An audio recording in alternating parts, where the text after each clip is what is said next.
All right, good morning, everybody. It is time to get started this morning. Thank you all for being here this morning. Thank you all for those of you here last week for coming back. I am glad to see I didn't run everybody off. In all seriousness, no, thank you for being here this morning. Thank you for sacrificing an hour of sleep to be here to learn more about the Word. I know that's not always easy. I didn't really want to get up this morning, and I'm teaching. So this week we are covering 1 Corinthians chapter 10. But before we dive into that, I want to give a refresher over what we talked about last week, since it goes hand in hand. Last week we had chapters 8 and 9, which is food sacrificed to idols and Paul's defense to the Corinthian church. He was facing a lot of criticisms, a lot of complaints, and the big issue here through 8 through 10 is the food sacrificed to idols and how to handle that correctly. So without further ado, Paul starts out in chapter 8, rebuking this attitude of knowledge that the Corinthians are boasting, which is leading to their sinful pride. The Corinthians had written Paul about these rights, these freedoms that they had, because they now understand that idols are empty objects. There's no deity to them. And Paul agrees with them. Like, yes, you are free under Christ, and yes, you do have rights and these freedoms that you can enjoy.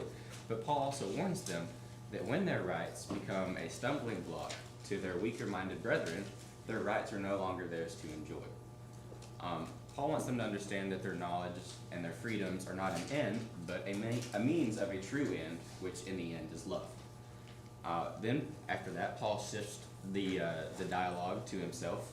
We can infer from Paul's writing that the Corinthians had sent him a previous letter, and some of the Corinthians had objections to Paul's authority to instruct them on matters like the sexual nature of a Christian and food sacrificed to idols. So much of chapter 9 is Paul explaining why he possesses such authority, him proving himself in a way. He calls the Corinthian church the seal of his apostleship, meaning they are proof of his status as of an apostle. Can anybody tell me why? Does anybody remember? We talked about this last week.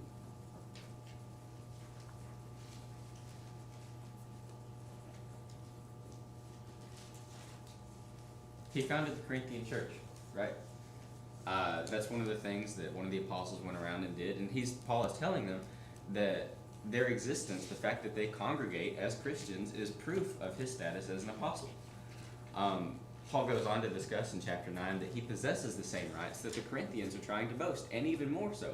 He has every right to patronage from certain churches as an apostle, but he doesn't use them always, and that causes them to criticize him. And he explains later on that he does this to reach more people, to be a more effective minister of the gospel. He says, to the Jew, I became like a Jew. Or as the text really says, those under the law, I became like one under the law.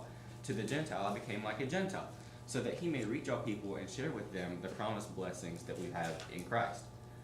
Which brings us to the very end of chapter 9, where Paul issues an exhortation to the Corinthian church.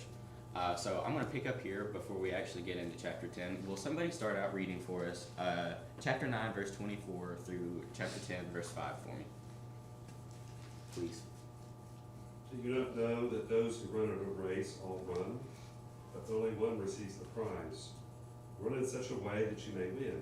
And everyone who competes in the games exercises self-control in all things.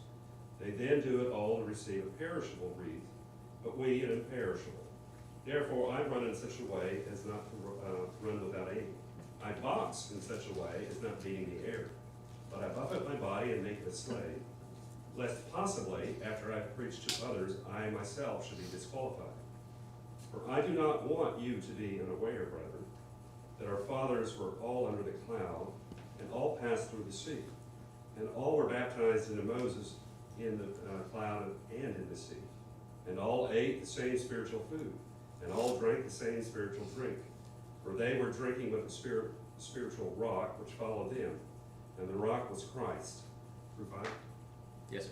Nevertheless, with most of them God was not well pleased, for they were laid low in the wilderness. Thank you. So the reason we started at the end of chapter 9 is that Paul uses this illustration of runners and athletes and boxers, yes, to encourage the church, and yes, to show them their purpose. But he also uses this to transition to the next part of his argument. I think we lose that sometimes when we just read it straight and look at the chapter breaks and everything. The illustrations Paul uses here aren't hard to understand. Paul encourages the Corinthians to run as hard as they can, to make an analogy as for the Christian walk, right? He says the runners are running for a single prize. There's an exclusivity. There's pressure. Paul raises the idea of rigorous training that athletes do for a single perishable wreath. Those athletes put in long, hard hours for a prize that will eventually wither away. At the end of the day, it really doesn't mean all that much. Paul contrasts that to what our goal is and asks, how much harder should we be training, focusing, running? Paul says, I do that. I discipline my body. I don't beat as if I'm just boxing against the air, right? Lest after I preach, I may be disqualified. What does he mean by that? Why would Paul say I might be disqualified after I preach? That doesn't make any sense. I don't think Paul's preaching was false. I don't think that he was teaching false things. So what's he talking about? Paul uses preaching here to say that he practices self-discipline so that after he fulfills his earthly purpose, which is spreading the gospel, he won't be disqualified from the race. He does this to bring the central issue of chapters 8 and 9 back into focus.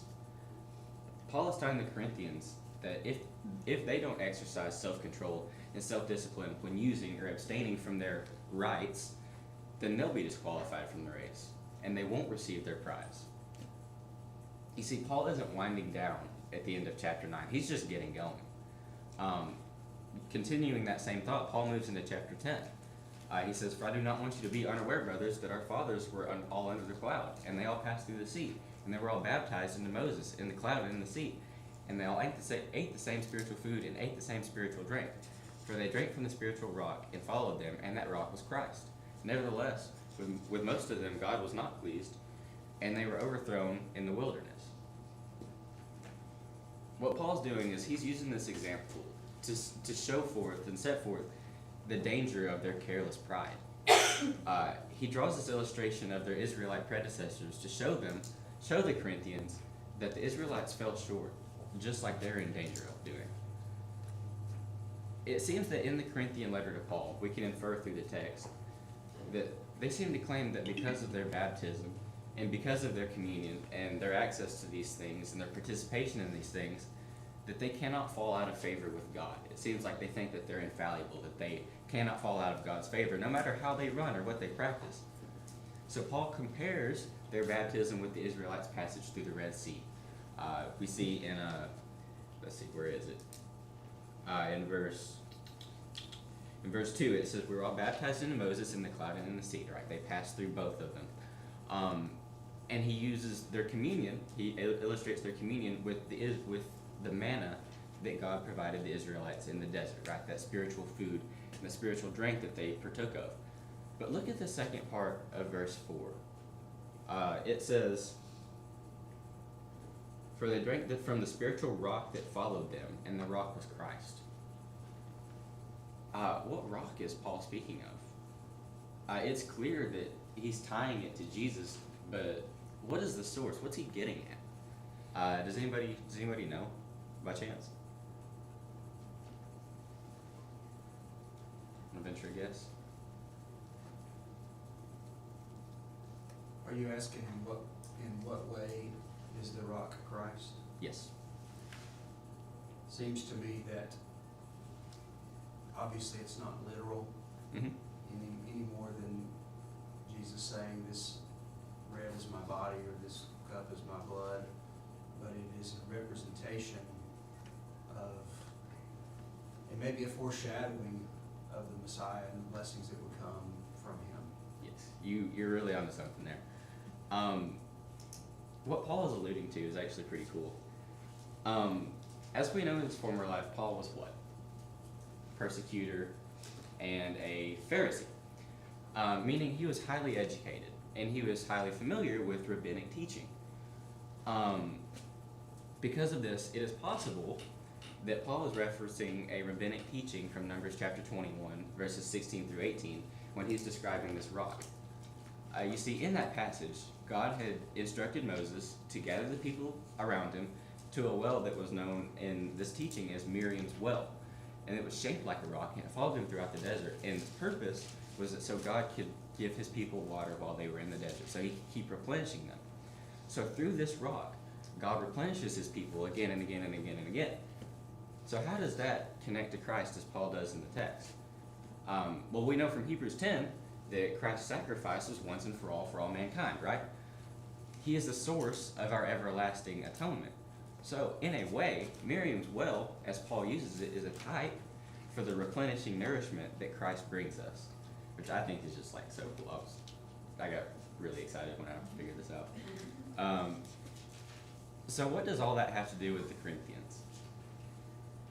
Paul makes these connections to tell them that their Israelite ancestors were given the same advantages that they think they have, yet they still fell short. God wasn't pleased with them, or most of them, as verse 5 says. And that's quite the warning that Paul issues right out of the gate, and it's not one that we should take lightly, because it's very easy for us to slip into the same mindset as the Corinthians. It's easy for us to show up to the church building once a week for about an hour and pretend to pay attention and partake of the Lord's Supper, and we practice baptism when we become a Christian. And it's easy to just say, okay, yeah, these are things that we do. And through them, we kind of develop a false sense of security. Like we don't really have to walk and run this Christian race as hard as we probably should, because we have a sense of security through these things. Before we continue to the next passage, we have any questions, any thoughts anybody wants to share? All right. If someone will pick up in verse 6 and read through verse 13 for us, please.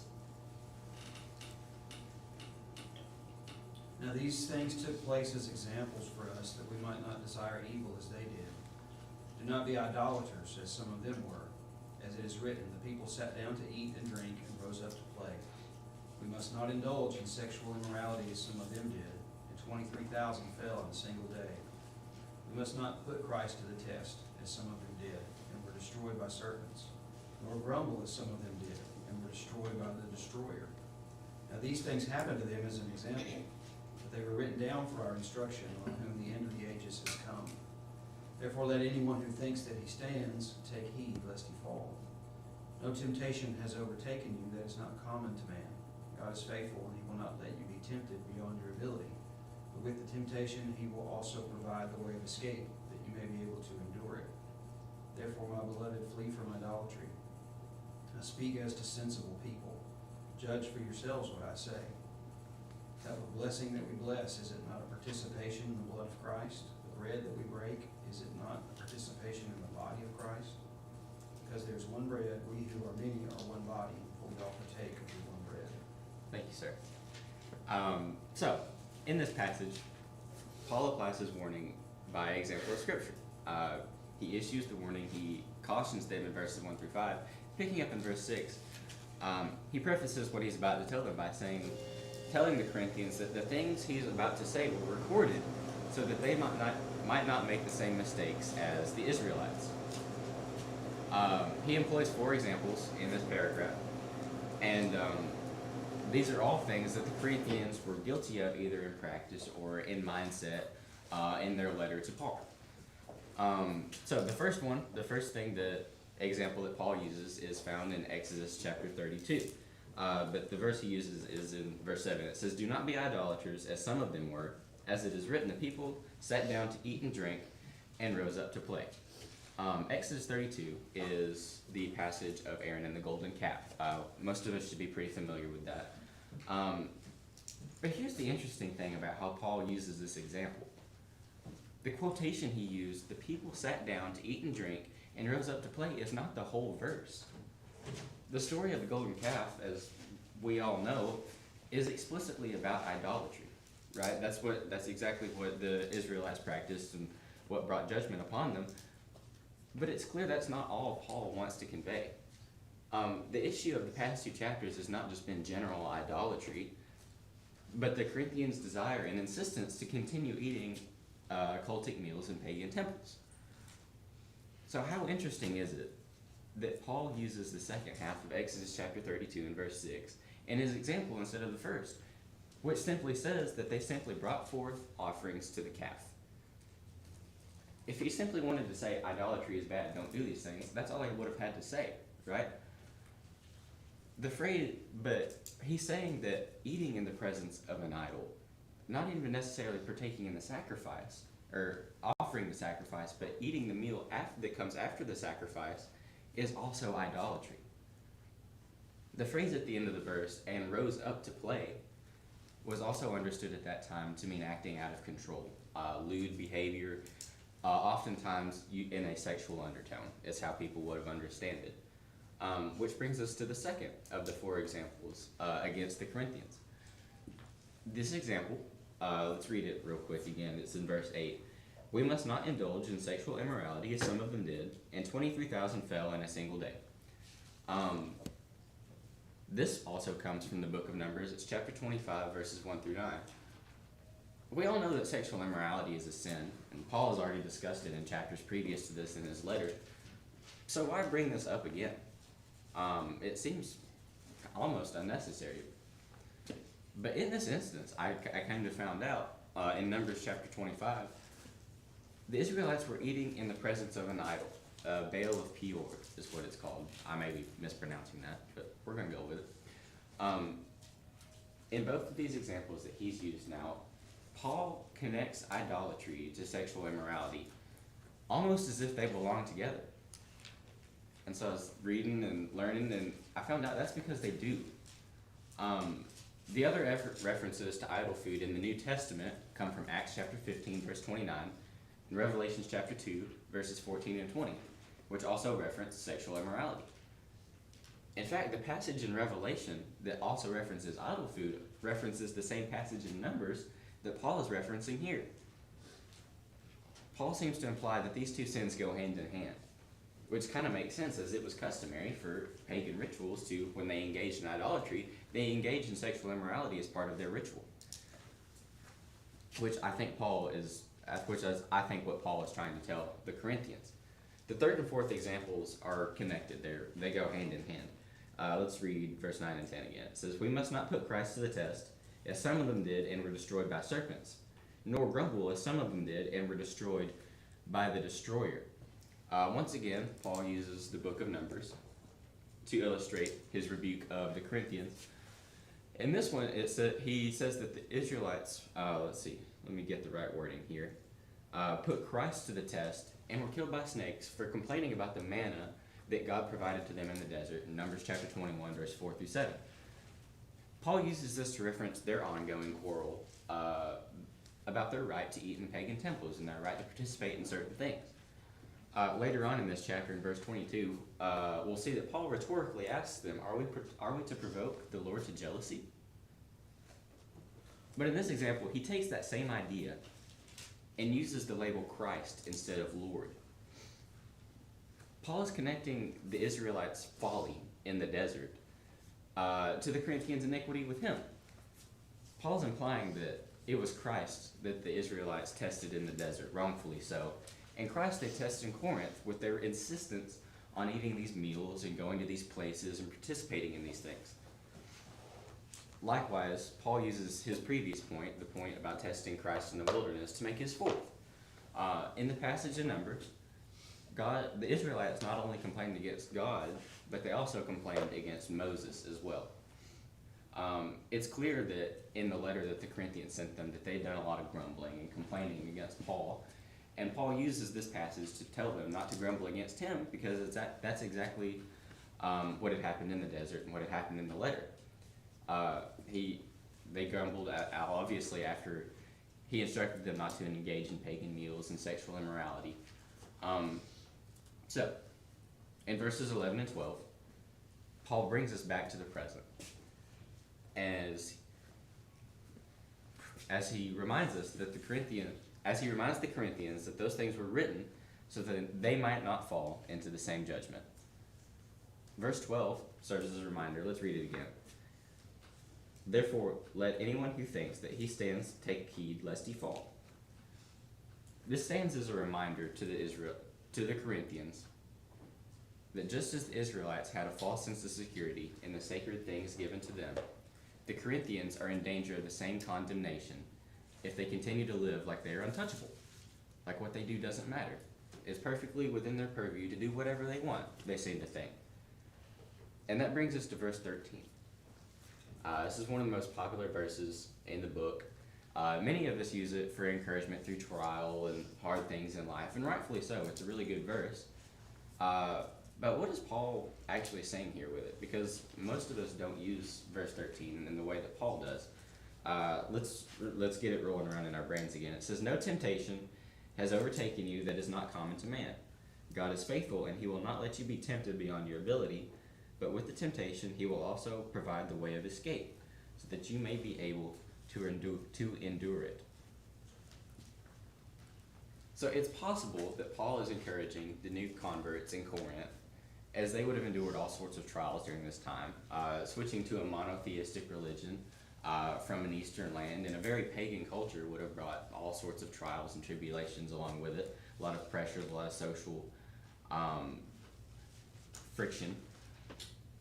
But Paul is telling them, by insisting on continuing in eating in these pagan temples, that they have endangered themselves to falling. Paul tells them here that just because they are tempted to do so and they feel pressure to do these things, they don't have to give in to it.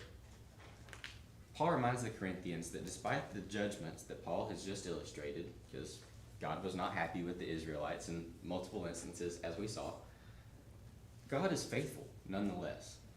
He still cares for them. He will provide them a way out of their earthly trials so that they can keep running. Paul then reveals the way out of this temptation that God has provided them. Read with me as we read verses 14 through 22 together. It says, "Therefore, my beloved, flee from idolatry. I speak as to sensible people. Judge for yourselves what I say. The cup of blessing that we bless, is it not a participation in the blood of Christ? The bread that we break, is it not a participation in the body of Christ? Because there is one bread, we who are many are one body, for we all partake of the one bread. Consider the people of Israel. Are not those who eat the sacrifices participants in the altar? What do I imply then? That food offered to idols is anything, or that an idol is anything? No, I imply that what pagan sacrifice they offer to demons and not to God. I do not want you to be participants with demons. You cannot drink the cup of the Lord and the cup of demons. You cannot partake of the table of the Lord and the table of demons. Shall we provoke the Lord to jealousy? Are we stronger than he?" So, here with this paragraph, Paul finally brings the long argument with the Corinthians on idolatry back home. Notice in verse 14 that he uses a term of endearment with them. Throughout these past couple chapters, Paul's been pretty rough on the Corinthians. He's told them like it is. But he did so with love, and we see that exemplified here. He calls them beloved, or my brethren. He's now pleading with them instead of just rebuking them. Here we finally see the solution to their problem with idolatry. They've wrestled back and forth with these things. The Corinthians argue that because there's no real gods connected to the idols, that it doesn't matter. Paul argues that it does. And here he provides the solution, the middle ground. He says they continually put themselves in danger because they cannot escape this temptation when they participate in these pagan meals. So what does he do?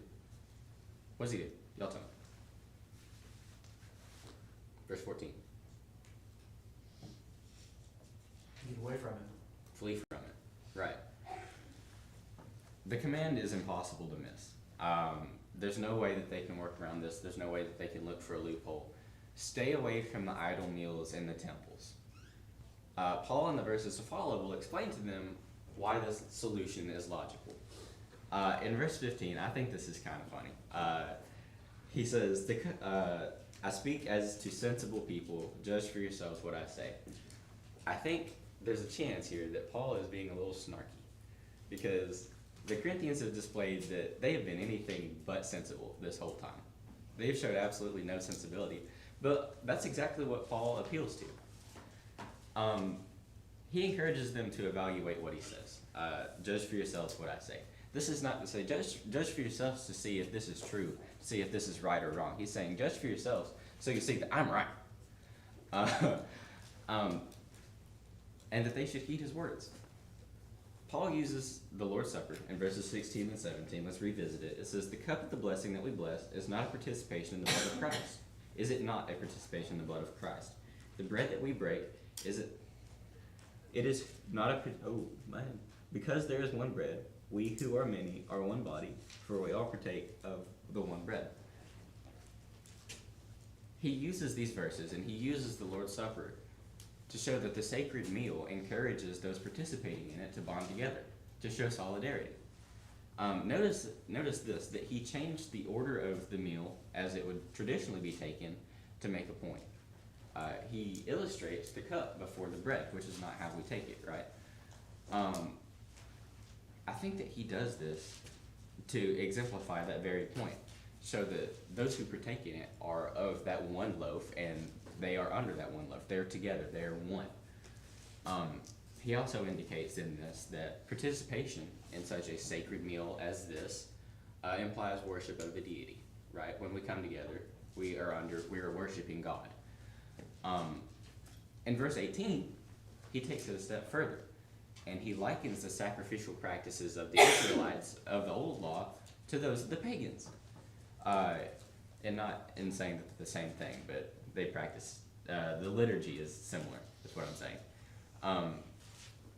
He says, are not those who eat the sacrifices participants in the altar? Which implies a yes. This is a rhetorical question. He's referring to the meal following the sacrifice, in which Paul implies that eating this meal, the Israelites were joined together in common worship of God. Paul takes that logic and then applies it to the pagan rituals in verses 19 and 20. Paul asks another series of rhetorical questions. What do I imply then? That food offered to idols is anything? Or that an idol is anything? The answer he's looking for is an absolute no, right? That's not what Paul's saying. Paul has neither given reality to a pagan god, nor has he implied any spiritual nature of idol food. The Corinthians also rightly claim the same thing. They had that part right. Their idols aren't real gods. There is no significance to just meat, right? However, what Paul's about to tell them is that the idols not being gods does not mean that they don't have supernatural properties, for lack of a better term. In verse 20, Paul finally clues the Corinthians in. He tells them why this is such a huge deal. This is his home run point. These false gods that they engaged with are actually demons. The sacrifices that the pagans make in their temples are sacrifices to demons. They're not just sacrifices to nothing. Then Paul delivers his home run point. He says, I do not want you to be participants with the demons. Now, his points about Christians showing solidarity in the breaking of the bread and the Israelites participating in the altar come fully into light. When the Corinthians eat at pagan temples, they share the table with demons, which Paul is condemning, obviously. Then finally, in verses 21 and 22, Paul makes the severity of the situation clear. He tells the Corinthians that they cannot take the cup of the Lord and the cup of demons. If they're going to wear the name of Christ, they cannot participate in such meals. It's one or the other. There's no third option. Paul leaves them no wiggle room. He concludes his argument by giving one last warning. Further participation in pagan meals will result in the provocation of God's judgment. As we see in verse 22, he says, shall we provoke the Lord to jealousy? Are we stronger than he? Which is an allusion to the book of Deuteronomy, in which we see God's judgment cast on the Israelites several times. Which is what Paul is telling the Corinthians is going to happen to them if they continue on insisting on participating in these things. So, if someone will pick up in verse 23 and read through chapter 11, verse 1, I will begin to take us home. All things are lawful, but not all things are helpful. All things are lawful, but not all things build up. Let no one seek his own good, but the good of his neighbor. Eat whatever is sold in the meat market without raising any question on the ground of conscience. For the earth is the Lord's, and the fullness thereof. If one of the unbelievers invites you to dinner and you are disposed to go, eat whatever is set before you without raising any question on the ground of conscience. But if someone says to you, this has been offered as a sacrifice, then don't eat it, for the sake of the one who informed you, and for the sake of conscience. I do not mean your conscience, but his. For why should my liberty be determined by someone else's conscience? If I partake with thankfulness, why am I denounced because of that for which I give thanks? So whether you eat or drink or whatever you do all to the glory of God. Give no offense to the Jews or to the Greeks or to the church of God, just as I try to please everyone in everything I do, not seeking my own advantage, but that of many, that they may be saved. Be imitators of me as I am of Christ. Thank you. So, Paul here has finally concluded his lengthy piece on idol food and participation in such meals. But there's still a couple loose ends to tie up, as we see here. Paul has made it clear that eating idol food at the temple meals is forbidden because of the fellowship with demons.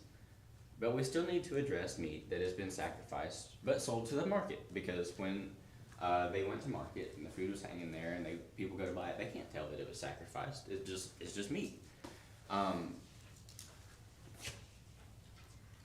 Paul had been known to eat such meat, and he even faced judgment for it, as we saw in chapter 9.